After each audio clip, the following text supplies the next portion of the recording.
Bucharest is a city shaped by its past. You see it in the buildings, in the history that still stands here. But spend a little time in the city and you'd realize that's not the whole story.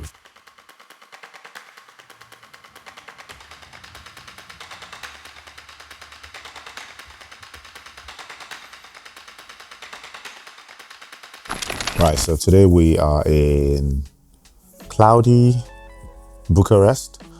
We typically, at the start of the year, try to book something early on. This is our version for the year.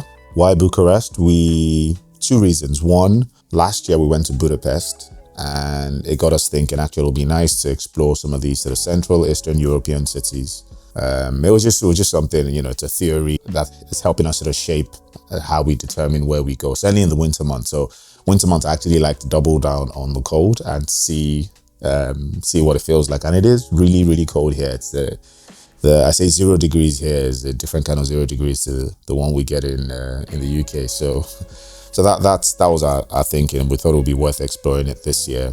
And then the other reason was 2 years ago, we saw this spa online. Someone had posted a video about somewhere called Therme Bucharest. And it's effectively a thermal spa, or more of a thermal experience. Maybe, I think we'll come to see how spa-ish it is, but it's meant to have like different levels to it. So there's a level that's just ideal for families and kids. There's a level for like almost like your young crowd and a more active crowd. And there's a level that maybe it's more the spa experience, what I've seen, but we'll come to find out what it's like. It will be nice to have a little bit of rest. And I'm happy this is happening now because we've had quite a stressful lead up to this period. We almost didn't make this trip. It was meant to be 3 nights. We're here now for 2 nights. But we're just grateful to be here. We want to see what Bucharest has to offer. I think primarily we want to find that balance, as I always do, between sort of rest and a bit of an experience, a bit more on the rest side if possible, because to experience a couple of things around Romanian culture, see the food, meet the people. We've already had a bit of a flavor of what the people are like, and they so far it's been really, really good. So we hope to explore and share as we sort of build through the, call it 48 hours that we're here. One thing I'm finding more of now is I am not as good as planning these short trips in between really busy seasons, because it's like you're going 110% for me at work. And then ideally I'd like to have a fully mapped out itinerary, but that's not always the case. What I am now finding is I probably have a partially completed itinerary and I build as I go. And maybe that's part of what this season is sort of meant to be. It's not going to be the season where I have loads and loads of time to plan, elaborate trips, or that time will come. But I think at this time of the year, back to work, it's quite busy, certainly in what I do. So I'm just sort of allowing myself the grace and the time to be flexible and just take things as they come. So I'm really hoping to have a good experience here, and we'll see how things go.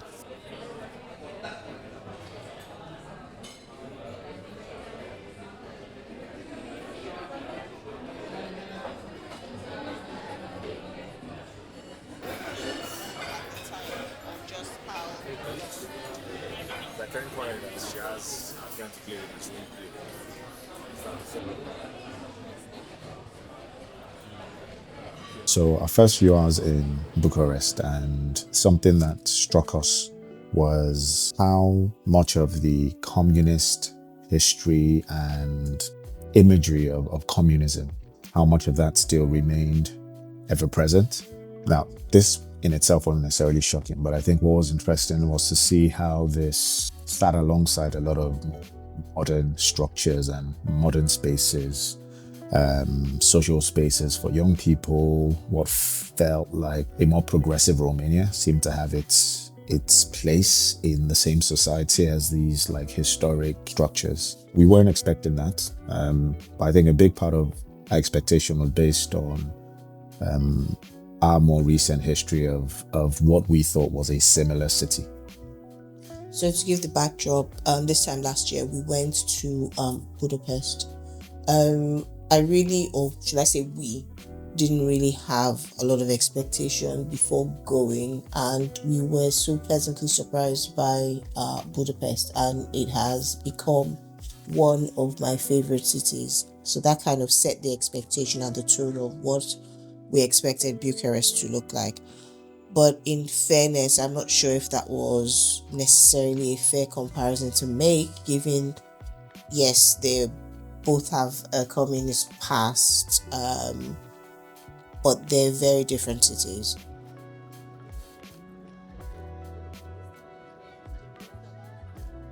It's rich with history. It has lent itself to loads and loads, in my opinion, of storytelling and rich, diverse experiences. If you're sort of a history buff, but even if you're not, I wouldn't consider myself to be that. But I when we went to the Palace of the Parliament, I was astounded at some of the stories that were told. I was astounded at how the layers and the color to the individual who had been a big part of the creation of that space, and actually what that meant in terms of Romania's history and where it's at today. So I think it's a city that definitely is on the up.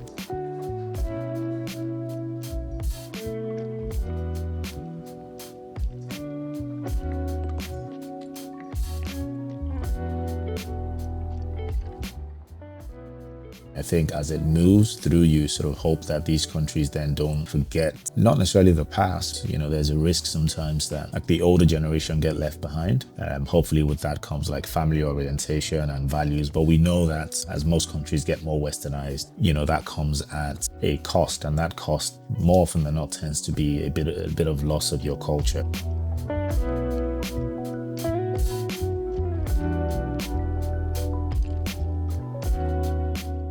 So we're not going to pretend that we had all of the history down and we knew exactly what the context was of the country of Romania prior to coming. But those few hours, and actually over the last 24 hours, what that has driven us to is actually do a bit of research about the context was for Romania as compared to Hungary. They have this sort of communist past, and around about 1989, they both made the move away from communism. What we found and what struck us was the fact that the style of communism was very different, and the exit from communism was actually extremely different. So there was more of a soft transition for Hungary moving from communism into a post-communist era. And that fed into the way Hungarians were impacted by that transition. Romania, on the other hand, had a harsher, more violent, aggressive shift. The communist leader at the time, Nicolae Ceausescu, was sentenced to death and executed on Christmas Day. That sparked the post-communist era. But if you think about moving from communism into the new world, having that as the backdrop, that level of aggression, that level of brutality, being what unlocks the door. And I know that there have been a lot of those types of incidents. You know, you go all the way back, you can go back to the biblical days. But times had changed. The reality was that Ceausescu had quite a significant impact on his people, had quite a devastating impact on communities and people. The reality was an execution that kickstarts that sort of transformation is bound to leave a bitter taste, and a slow move towards more modernization. The style of communism and the way in which they moved away from communism impacted the subsequent change and transformation that these cities went through. We've been to the Palace of the Parliament, and outside of some of the most jaw-dropping spaces that we've seen, the originator and the brainchild behind the entire thing, who was Nicolae Ceausescu. What we learned today was he had a lot of insecurities. He was paranoid to the extreme or about a range of things, had a thing for bugs and spaces and all of that. His insecurities actually played out in other areas. So it's like you see some of the design decisions being impacted by those insecurities. So he was afraid of this thing with bugs meant that there were no air conditions in certain rooms. So it impacted how the ventilation design around the building was made, which was interesting to see. He also had this thing, and from what I understand, his wife was marginally taller than him. So there are these like really grand staircases. There had to be two, and one is marginally higher than the other just to elevate him. So it's amazing. But actually, you see how those insecurities have translated into this really spectacular architectural designs. I don't think images describe the grandness of the spaces there. But it was just an interesting way to get a bit more into Romanian history and Romanian culture. I've never had this much explicit music played in a general family-friendly place. We'll call this family-friendly, won't you? Real hip-hop today is what we're on. Why did you come back from Spain? Obviously, there's better weather there. Because my family, Yeah. I have home. Okay.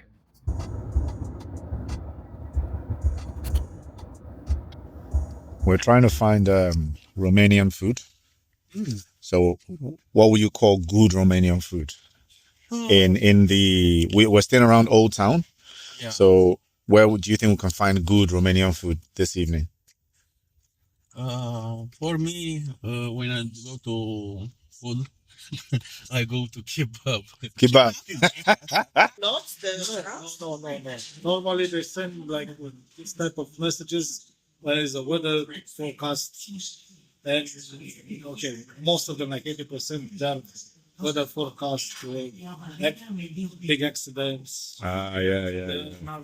with a missing persons, missing child. Yeah, that's a good thing. Yeah. Never know who you spotted. True. Yeah. Yeah, Romania, it's a pretty safe country, but when traveling as a black person, there is a little bit of apprehension when going into a country or a region that A, you've never been to, and B, yeah, doesn't really have a lot of black people who are either resident there or nationals of that country. There's always this fear that you'll either not be received well, or you're now the tourist attraction, because they've never seen a black person before. Now I didn't think Romania will be the latter, where they get excited for seeing a black person. No, I didn't think that. But you hear all these stories, particularly about Eastern Europe, of how they can be a bit hostile towards black people. So you always have that apprehension. But with Bucharest, that fear, in quotes, was sort of removed straight away, right off from when we came in. Not because we saw a lot of black people, but just how warm some of the people that we met were. And we went into certain spaces, and it seems like they've embraced a lot of black culture. There was this we're staying in the Old Town, and there's this bookshop that we went into, very nice to look at, and then they were selling vinyls, which I thought was odd for a bookstore. I didn't expect to see that there. But there's so many artists, and black artists. There was Nas, there was A Tribe Called Quest, there was Ice Cube. It's not, if it was like Michael Jackson, I'm like, okay, yes, everybody loves Michael Jackson, but it was people that I didn't expect to see. And that for me was actually very interesting. We went into this coffee shop as well, just a random coffee shop, and the music they were playing was not the regular. It was like real rap, like the explicit kind, and the barista was bopping his head to it, so you could tell he was really enjoying the music. And so it was surprising to me and quite refreshing, actually. Our very first experience was the Uber driver. I made the mistake, as it's starting to be the trend of like my mistakes and my travel just like go hand in hand. I had booked the Uber to the wrong hotel. I booked it for somewhere that's actually 3 minutes away from the airport. Actually, it was a 600-meter walk, when I should have booked it for somewhere that was 30-minute drive. He was so gracious. He dropped us off as soon as I had called out my mistake. He wasn't too fussed about charging. We came out of the car. 2 minutes later, realized that we had left with just one in the car. So, long story short, he found the phone without us even prompting and waited for us. That must have wasted about sort of 20 to 30 minutes of his time. And even when I met him, I was so apologetic. He was absolutely fine. Luckily, we were then able to book him via the app. And he was a lovely, lovely person, you know. Yes, he didn't speak a lot of English, but he spoke enough English for us to have enough of a conversation and to work out get that sense of warmth from him.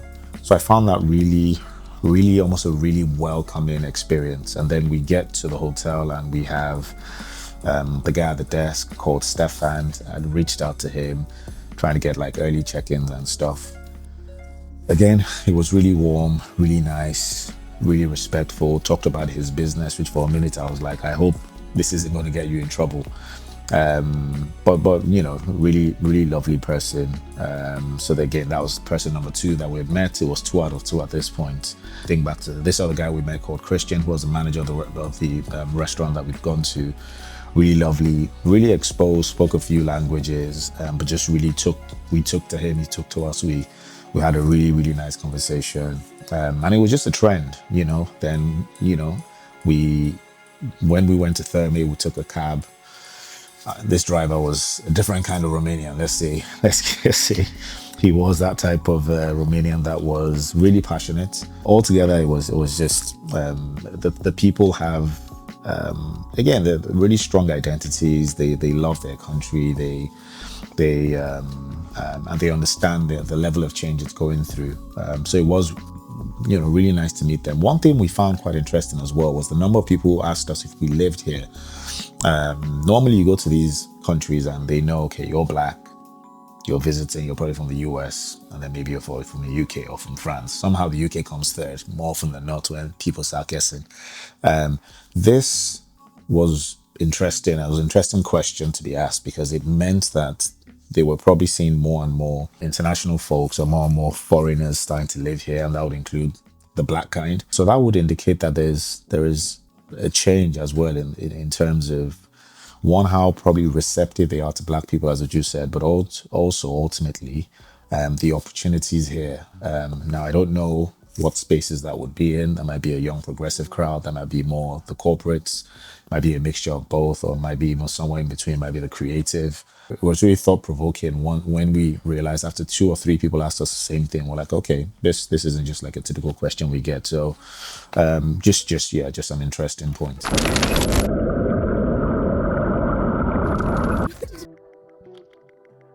The facilities of the Therme Bucharest are really good. I just think it's so I think the question people ask is it worth the hype? If you're looking for a relaxing spa day, then maybe not. Because when you think spa, you think because they have the treatments and all that as well, but you think relaxation, chill. But going to Therme Bucharest, they have loudspeakers. They're playing like R&B, pop music. So it's like a big party, especially as you're winding down into the evening. The Elysium, maybe not. That's a little bit calmer. However, the number of people just doesn't make it as calming as it should be. And again, I put that down to when we went, as opposed to that being everyone's experience. I'm pretty sure if you go maybe on a Wednesday morning at 7 a.m, you get... It's not open at 7, is it? Well, whenever it opens, like really early during the week, I think you find a much better experience. So that as I said, that's entirely on us. This isn't a review, by the way. This is just how it feeds into wider Romanian living. It's formed, and the reason I started out with why we decided to make the trip there was that's essentially what it's meant to do. It's meant to capture your imagination. It's meant to drive this sense of need, and no doubt there's loads of like social media activity driving traffic that way, and I think in many ways it represents the new Romania. focusing on that middle class, that part of society where people have more disposable income. It's leaning into tourism, and it's making the best of, what it has. So we came here with expectations, and those were quickly changed, and maybe that's a lesson in itself.